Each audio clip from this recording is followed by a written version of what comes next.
kemarin tuh baru posting soal apa namanya sih. wajah nggak tak seindah filter, seperti apa sih Kak? Apa? Oh iya, maksudnya aku tuh cuma nunjukin, kan kebanyakan orang-orang yang awam gitu ngerasa kan kayak, weh kalau artis tuh nggak ada pori-pori gitu, sempurna. Sebenarnya sih kita tuh manusia biasa juga yang sebenarnya ya kayak aku kan kemarin abis kena penyakit kan Stevens-Johnson syndrome dan masih ada bekasnya gitu. Jadi sebenarnya kayak ya tunjukin aja apa adanya, nggak usah takut. Tapi perawatan selama ini tetap jalan Kak? Kalau aku lebih ya pasti ada usaha lah ya, maksudnya juga perempuan siapa sih yang mau, tapi aku juga nggak mau terlalu ngoyo, malah takutnya nanti ke trigger juga, takutnya malah jadi kayak jadi makin parah. Jadi kayak ya udah usaha pelan-pelan dan nikmatin aja setiap prosesnya, karena aku manusia gitu, manusia itu nggak ada yang sempurna. Jadi aku pengen menginspire orang-orang di luar sana juga yang mungkin ada masalah dengan jerawat, ada masalah dengan flek, ada masalah dengan wajah lainnya, nggak usah berkecil hati gitu, nggak usah down, tetap percaya diri, tetap harus ya normal aja gitu, bahwa aku aja manusia ya bermasalah kulitnya gitu. Tapi sebelum ngepost itu sempat merasa tertekan nggak sih Kak, atau minder gitu Kak? Enggak sih, enggak sama sekali, karena buat aku kayak ya itu, aku sadar aku manusia, aku sadar banyak kurangnya, aku sadar aku nggak sempurna. Jadi ya ngapain untuk mencoba membohongin diri sendiri atau pura-pura sempurna jadi orang lain, kan capek juga. Justru kalau aku tuh lebih seneng kayak kalau ketemu aslinya orang, ih lebih mendingan aslinya ya, daripada orang pas ketemu sama aku kaget kayak lah begini bentukannya gitu. Jadi kayak aku mikir kayak ya apa adanya aja, ini realnya aku, karena sehari-hari di luar syuting tuh aku kalau jalan-jalan tuh nggak pernah make up mas, emang kayak gitu bentukan mukanya gitu.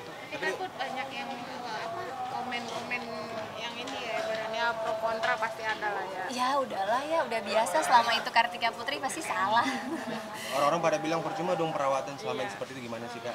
Kalau buat orang yang bicara kayak gitu kan, ya itu aku bilang, siapa sih yang mau kena Stevens-Johnson syndrome? Siapa sih yang kepingin punya flek? Sama teman-teman kita di luaran juga yang jerawatan, siapa sih yang pengen jerawatan gitu? Itu kan sesuatu hal yang terjadi dengan tubuh, hormonal dan lain sebagainya, yang kita nggak bisa atur dan maintain. Tujuan kita perawatan itu jangan sampai lebih parah gitu. Jadi kalau mungkin ya sekarang aku perawatan masih kayak gitu ya, kalau aku nggak perawatan mungkin lebih parah daripada itu aja sih. Tapi kalau ngikutin omongan netizen yang ada, aku nggak bisa waras, nggak bisa ngedidik 5 anak-anak aku, nggak bisa mendampingin suami aku, jadi nggak mau diambil pusing dan nggak mau, emang tujuan netizen kan maunya kita down gitu, jadi aku nggak mau tujuan buruk orang tercapai. Tapi suami sendiri bilang apa Kak? Alhamdulillah Habib tuh malah lebih suka aku nggak make up gitu, karena memang sejatinya make up itu tabaruj, dan dalam agama Islam, agama yang aku anut, memang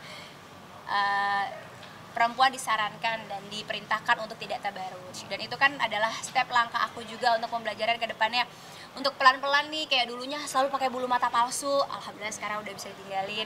Dulunya masih cukur alis, sekarang udah nggak cukur alis. Berproses kan gitu, mudah-mudahan kan lama-lama bisa nggak make up. Dan sejauh ini aku memang dandan memang kalau ada undangan TV, karena menghargai TV-nya, dan memang sejatinya harus begitu gitu.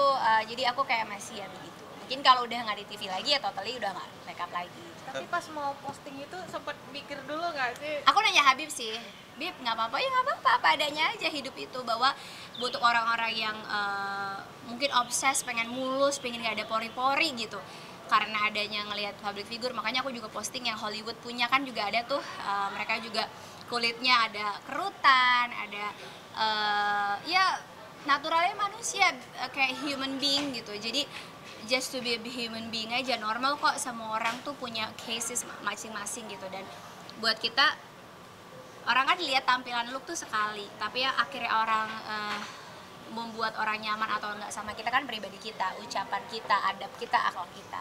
In the end-nya, seenak apapun orang dan sebagus apapun tampilan luarnya, itu hanya untuk menolong sesaat. Ketika adab, akhlak, ucapan, adabnya dan nggak bahagia atau nggak baik, orang juga akan nggak nyaman sama kita. Tapi di rumah dokter sendiri soal apa namanya Kak, penghilangan flek hitam yang di wajah Kak Arput seberapa lama sih, atau ada treatment khusus? Karena aku punya triggernya Stevens-Johnson syndrome dan itu sensitif banget, memang itu tuh terjadi pembakaran yang sangat dahsyat di kulit aku. Jadi memang nggak bisa secara laser itu kan untuk bagian luar dan lapisan terluar kulit, sedangkan aku tuh terjadi di lapisan dalam kulit, makanya recovery-nya pasti akan makan waktu tahunan gitu. Jadi aku nikmatin aja.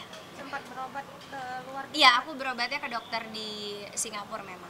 Itu juga yang memang sebenarnya pengen banget sih aku kupas tuntas gitu ya, kenapa sih ke Singapura dan lain sebagainya. Nah ini yang memang mudah-mudahan juga teman-teman ngeditnya nggak salah-salah ya.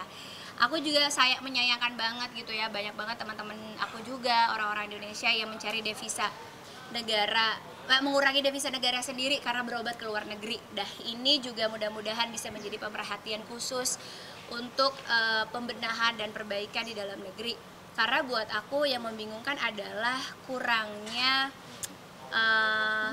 terjadi penjagaan konsumen atau kita sebagai gini, aku tuh kan triggernya kemarin minum open killer tuh di salah satu klinik kecantikan, tapi kita tuh nggak punya kekuatan yang kuat untuk mengisu dan lain sebagainya karena ya itu tadi ya, literatur di negara ini yang membuat kita jadinya tidak nyaman, belum nyaman, kurang nyaman gitu, sehingga kita lebih nyaman di luar negeri gitu. Kalau literatur di luar negeri kan jelas, apabila aku ke klinik A terjadi sesuatu, mereka akan bertanggung jawab, bahkan kita akan dapat asuransi yang besar.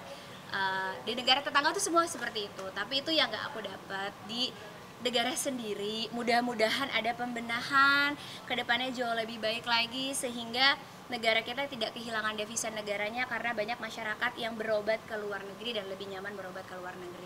Aku yakin kalau seandainya literatur negara ini diperbaikin semuanya dari lini kesehatan, dari lini semua lini gitu ya, aku yakin pasti itu akan menambah devisa negara kita sehingga semua masyarakat jadinya nyaman berobat di negeri sendiri gitu. Karena kualitas dokter di Indonesia tuh Masya Allah keren-keren banget dan itu udah diakui oleh semua negara. Cuman mungkin ada faktor-faktor yang tidak mensupport atau mendukung. Contoh obat, kayak aku tuh diresepin sama profesor di Indonesia itu sama persis dengan obat yang diresepin sama dokter di Singapura. Tapi kualitas obatnya ya berbeda. Sehingga obat yang aku dapat di sini tidak begitu bekerja di tubuh aku, mudah-mudahan karena reaksi tubuh aku aja.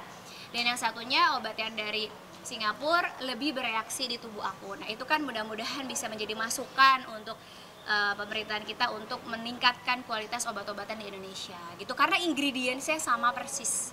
Kan untuk mengobatin itu mau nggak mau kan bolak-balik nih ke sono dan Kan menghabiskan budget juga nggak sih untuk ngobatin ya, ada rezeki. Kalau ada rezekinya jalanin. Kalau aku tuh hidup gitu, ada rezekinya ya aku jalan, kalau belum ada rezekinya ya aku tahan.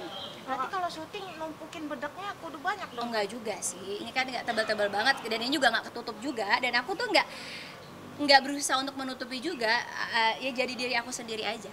Kakak gimana sih cara kakak Arput sekarang mencoba untuk berdamai dengan penyakit yang sedang ini, terus mencoba untuk Iya gini, orang hidup kita harus sadar manusia itu semuanya tuh milik Allah ya, tubuhnya, dirinya, jiwanya, raganya tuh milik Allah. Jadi ketika kita diuji sama Allah kasih penyakit itu haknya Allah.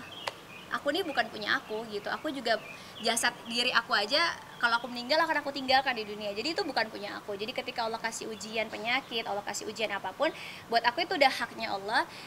Bagaimana adalah yang tidak mengurangi ketakwaan aku sama Allah, justru menjadi tak sadar diri, bahkan aku bersyukur sama Allah, Allah ingatkan lagi sehingga aku bukan jadi manusia yang sombong bahwa aku adalah manusia yang lemah, dikasih penyakit aja aku langsung bereaksi, dikasih penyakit aja itu kena di diri aku. Jadi kita manusia tuh nggak boleh sombong seujung kuku apapun karena Allah bisa buat hal apapun terjadi di tubuh manusia. Jadi buat aku ketika dikasih penyakit, bersyukur sama Allah masih punya suami yang dampingin, masih ada rezeki untuk berobat, masih punya anak-anak yang jadi penghibur diri, jadi masih bisa berdoa, masih bisa ibadah. Jadi ya bersyukur aja selama masih Allah kasih kesempatan untuk beribadah, ya beribadah sebaik-baiknya. Oke, terima kasih ya. Terima kasih ya, Kak. Terima kasih. Ngomong-ngomong. Iya.